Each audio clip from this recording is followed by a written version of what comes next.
나는 작은 도시의 대학교에서 공부했고 오래된 소련 시절에 지어진 낡은 기숙사에서 살았다. 방은 좁았고 벽은 페인트가 벗겨져 있었으며 창문은 낡아서 잘 닫히지 않았다. 나는 룸메이트가 있었지만 그는 거의 숙소에서 자지 않았다. 대부분 여자친구 집에 가서 밤이면 나는 혼자 남는 경우가 많았다. 보통은 그것이 나에게 괜찮았다. 나는 조용함을 좋아했다. 마음 편히 책을 읽거나 시험 공부를 하거나 이어폰으로 음악을 들을 수 있었으니까. 하지만 어느 날 밤 혼자 있다는 것이 항상 그렇게 편안한 것은 아니라는 걸 알게 되었다. 밤 2시쯤이었다. 나는 책상에 앉아 필기를 하고 있었다. 갑자기 복도에서 초인종 소리가 났다. 내 방 초인종이 아니라 층의 긴 복도로 이어지는 공동 현관문이었다. 처음에는 신경 쓰지 않았다. 아마 다른 방을 찾는 사람일 거라 생각했다. 그런데 초인종이 다시 울렸다. 3번 연속으로. 소리는 아주 작았고 마치 누군가 버튼을 살짝 건드리는 듯했다.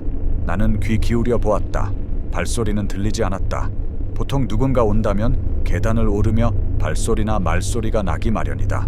하지만 이곳은 완전한 정적이었다. 1분쯤 지나 초인종이 다시 울렸다. 이번에는 내 방에서였다. 심장이 덜컥 내려앉았다. 나는 조심스럽게 일어나 소리 나지 않게 문으로 다가갔다. 눈구멍으로 보니 캄캄했다. 층의 정원은 오래전에 나가버려서 아무것도 보이지 않았다. 오직 짙은 어둠뿐이었다. 거기 누구죠? 나는 떨리는 목소리로 물었다. 아무도 대답하지 않았다. 나는 몇 초간 가만히 서 있다가 책상 쪽으로 물러났다. 아마 누군가 방을 착각했을 거라 스스로를 설득했다. 그러나 앉기도 전에 초인종이 다시 울렸다. 이번에는 길고 끈질기게 마치 누군가 손가락을 계속 누르고 있는 듯했다. 나는 다시 문으로 다가가 눈구멍을 들여다보았다. 어둠 속에서 무언가 움직이는 것이 보였다. 누군가 문 앞에 서 있는 것 같았지만 너무 가까이 있어서 얼굴은 알아볼 수 없고 흐릿한 실루엣만 보였다. 이봐요, 누구죠? 나는 더 크게 물었다. 다시 침묵. 나는 열지 않기로 했다. 침대에 앉아 그 일을 잊으려 애썼다. 그러나 초인종 소리는 계속됐다. 어떤 때는 짧게, 어떤 때는 길게. 몇 분간 조용하다가도 내가 안도할 즈음 다시 그 소름 끼치는 소리가 울렸다. 밤 3시쯤 초인종 소리는 멈췄다.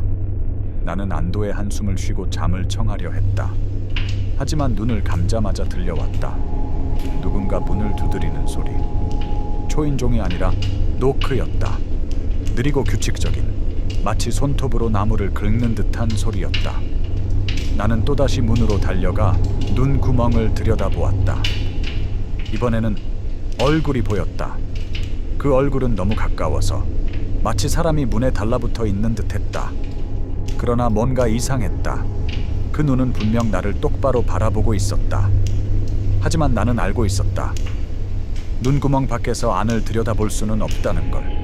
나는 뒤로 물러났고 심장은 미친 듯이 뛰어서 숨조차 쉴 수 없었다. 나는 불을 켜지 않고 아침이 될 때까지 침대에 앉아 모든 소리에 귀 기울였다. 초인종은 더 이상 울리지 않았다. 그러나 가끔 복도에서 무언가 긁는 소리가 들려왔다. 다음 날 나는 이 일을 이웃들에게 말했다. 아무도 아무 소리도 듣지 못했다고 했다. 아마 꿈이라 착각한 거 아니냐며 웃었다. 그러나 나는 확실히 알았다. 나는 자고 있지 않았다. 며칠 뒤 복도의 전구가 교체되었다. 그리고 그때 나는 더 섬뜩한 사실을 깨달았다. 내 방 초인종 버튼은 고장 나 있었다. 몇 달 전 이미 떼어냈던 것이고 나도 그것을 직접 봤었다. 나는 서울 외곽에 살면서 아르바이트를 마치고 집으로 돌아올 때가 많았다. 마지막 버스는 자정 무렵에 왔고 보통은 승객이 거의 없었다. 졸린 대학생 몇 명이나 교대 후 지친 노동자들이 탈 뿐이었다. 그날 밤도 평소처럼 시작되었다. 나는 창가 자리에 앉아 이어폰을 꽂고 잠시라도 긴장을 풀고 싶었다. 버스는 부드럽게 움직이며 엔진 소리로 나를 졸리게 만들었다. 3번째 정류장에서 한 여자가 올라탔다. 그 그녀는 이상해 보였다.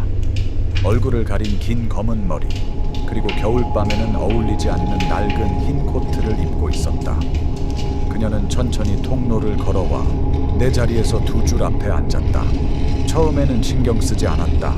하지만 곧 알게 되었다. 그녀가 앉아있는 모습이 뭔가 이상했다. 그녀는 고개를 돌려 내 쪽을 바라보고 있었다. 머리카락에 가려져 얼굴은 보이지 않았지만 나는 분명히 그녀의 시선을 느낄 수 있었다. 나는 휴대폰으로 눈을 돌렸다. 하지만 고개를 들 때마다 그녀는 여전히 나를 보고 있었다. 몇 정류장이 지나자 다른 승객들은 모두 내렸다. 버스 안에는 우리 둘뿐이었다. 운전기사는 아무 일 없는 듯 앞을 보며 운전했고 버스는 어두운 길을 달리고 있었다. 나는 용기를 내어 그녀를 더 자세히 바라보았다. 그리고 얼어붙었다. 머리카락 사이에는 얼굴이 없었다. 눈도 피부도 입도 없는 새까만 공허만이 있었다. 나는 황급히 시선을 돌렸고 심장이 관자놀이를 때리듯 요동쳤다. 피곤해서 환각을 보는 거야. 스스로를 그렇게 설득했지만 몇 초 후 곁눈질로 본 그녀는 내 앞으로 자리를 옮겨와 있었다. 이번에는 바로 맞은편에 앉아 있었다. 나는 운전기사를 부르려 했지만 목소리가 나오지 않았다. 간신히 자리에서 일어나 앞문 쪽으로 향했는데 고개를 들어 운전석을 본 순간 그 자리에 앉아 있는 건 운전기사가 아니라 그 여인이었다. 나는 뒤돌아봤다. 버스 안은 어느새 사람들로 가득 차 있었다. 하지만 모두 얼굴이 없었다. 비어있는 검은 얼굴들. 그들은 미동도 하지 않은 채 일제히 나를 바라보고 있었다. 나는 비명을 질렀다. 그 순간 모든 것이 녹아내리듯 사라졌고 나는 어두운 도로 위에 홀로 서 있었다. 버스는 없었다. 남은 건 차가운 겨울밤 공기와 저 멀리 희미한 가로등 불빛뿐이었다. 나는 걸어서 집에 돌아왔다. 그리고 다시는 마지막 버스를 타지 않았다. 그러나 가끔 버스 정류장을 지나칠 때면 나는 여전히 그 여인을 본다. 흰 코트를 입은 채 멀찍이 서서 이번에는 그녀가 나를 기다리는 것만 같다. 어릴 적 여름마다 부모님은 나를 경주 근처 시골에 사는 할머니 댁에 보내곤 했다. 그 집은 오래된 나무집이었고 긴 복도 끝에는 커다란 창문이 있었다. 나는 항상 그 창문이 무서웠다. 낮에는 햇빛이 환히 들어와 평범해 보였지만 밤이 되면 창밖에 누군가 서 있는 것만 같았다. 10살쯤 되던 어느 여름밤 나는 누군가가 나를 지켜보고 있다는 느낌에 잠에서 깼다. 방 안은 달빛만이 희미하게 비추고 있었다. 창문 쪽을 바라본 순간 나는 보았다. 창밖에 사람의 실루엣이 서 있었다. 처음엔 내 상상이라 생각했다. 하지만 그 그림자는 움직였다. 그것은 고개를 숙이더니 마치 안쪽에서 유리를 두드리는 듯한 동작을 했다. 나는 비명을 질렀고 곧 할머니가 뛰어왔다. 불을 켰을 때는 아무도 없었다. 다음 날 할머니는 오래전 이 집에 살던 여인 이야기를 들려주었다. 그녀는 어느 날 갑자기 사라졌고 마지막으로 목격된 곳이 바로 그 창문 근처였다고 했다. 그 뒤로 나는 항상 커튼을 친 채로 잠들었다. 하지만 밤이 되면 여전히 들려왔다. 창문을 누군가 손톱으로 긁는 듯한 희미한 소리. 세월이 지나 나는 도시로 이사했다. 하지만 최근에 다시 할머니 댁을 방문해 그 방에서 하룻밤을 묵게 되었다. 어릴 적처럼 나는 커튼을 꼭 닫고 잠들었다. 그러나 새벽 3시쯤 커튼이 스스로 열렸다. 그리고 창문에 다시 그 모습이 나타났다. 이번에는 똑똑히 보였다. 창백한 얼굴, 텅 빈 눈, 그리고 무언가를 속삭이듯 천천히 움직이는 입. 소리는 들리지 않았지만 나는 알 수 있었다. 그녀는 나를 밖으로 부르고 있었다. 그게 무엇이었는지 나는 알지 못한다. 하지만 그날 이후 나는 다시는 그 집에 혼자 있지 않았다.